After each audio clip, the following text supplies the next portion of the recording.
महंगाई के दौर में गुजारा करना बहुत मुश्किल है और 5 माह से हमें सैलरी मिली। हमें ये अल्लाह जानते हैं कि हम कितनी असलियत में ज़िंदगी गुजार रहे हैं।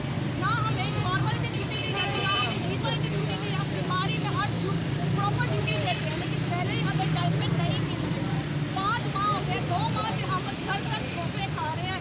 वीडियो साहब कह रहे हैं 2 दिन बाद 4 दिन बाद, इस तरह हमें कहते चढ़ाते 2 माह गुजार दिए और हमारे सर पे 70-70 हज़ार के कर्जा चढ़ गया।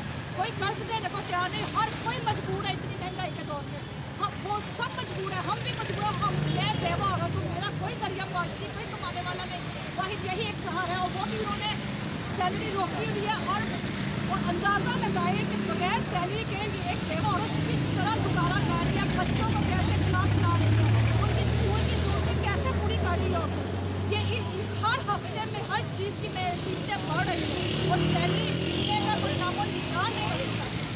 हमें हमारा हक दिया जाए, हमें सैलरी दी जाए ताकि हम कर्जा लेने वालों को कर्ज अदा करें और हम भी इज्जत से ज़िंदगी गुजारें और खुद हमें सहूलत हो।